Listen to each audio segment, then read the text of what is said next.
जानते हैं तीर्थंकर आगम वाणी में बृहद संग्रहणी ग्रंथ के आधार पर आखिर यमदेव, यमदूत या परम अधम देव या परमाधामी देव नरक में सबको यातना दुख देकर मरकर कहाँ जाते हैं, क्या होता है उनका अगला जन्म, किस रूप में वे पैदा होते हैं और कैसी दर्दनाक भयंकर उनकी मृत्यु होती है, ये आज हम जानेंगे इस वीडियो में।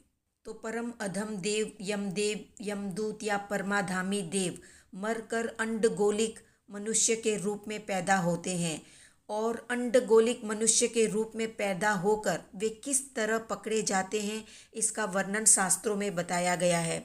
जहाँ पर सिंधु नदी लवण समुद्र से मिलती है, उस स्थान से दक्षिण की ओर 55 योजन की दूरी पर जम्बू वेदिका से 12.5 योजन दूर एक भयानक खतरनाक स्थल है।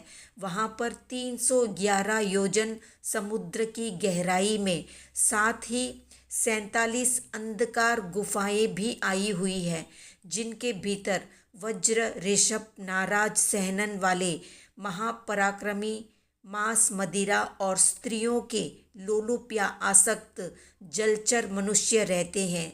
वे बड़े ही कुरूप, अप्रिय, स्पर्श से कठोर और देखने में अति भयंकर लगते हैं। वे 12.5 हाथ ऊंचे शरीर वाले और संख्यात वर्ष की आयुष्य वाले होते हैं। इस स्थान से 31 योजन दूरी पर समुद्र के बीच में अनेक मनुष्य की आबादी वाले रत्नद्वीप नाम का एक द्वीप है, जहाँ पर वर्तमान काल में कोई मनुष्य नहीं जा सकता।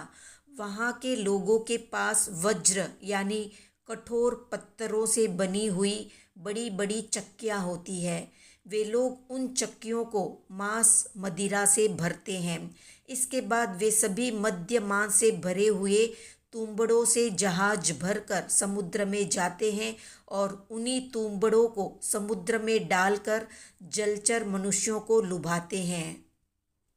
ऐसे आसक्त लुब्ध जल मनुष्य उन्हीं तुबड़ों या तुबों को खाते खाते क्रमशः चक्की के पास आकर लुब्ध होकर, आसक्त होकर उसमें गिरते हैं और अग्नि के द्वारा पकाए गए मांस और मदिरा को 2 दिन तक बड़े सुख और चैन से खाते पीते रहते हैं।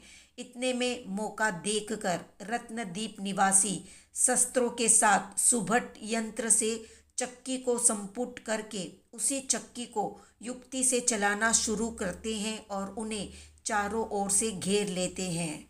क्योंकि ये जलचर मनुष्य या अंडगोलिक मनुष्य बहुत शक्तिशाली होते हैं, इसलिए बहुत सावधानी रखनी पड़ती है।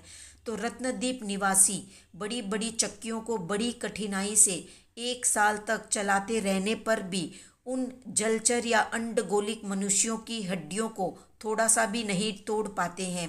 तो ऐसे भयंकर दुख को बर्दाश्त करते करते 1 वर्ष के ऊपर वे मृत्यु को प्राप्त होते हैं और मरकर नरक में उत्पन्न होते हैं।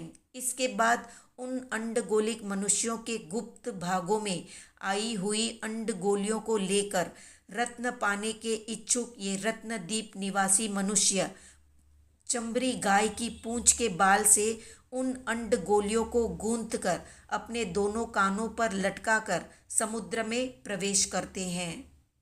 इन गोलियों के प्रभाव से उनको मत्स्य या महामत्स्य आदि जंतु या जानवर हानि नहीं पहुंचाते और वे समुद्र में डूबते भी नहीं हैं।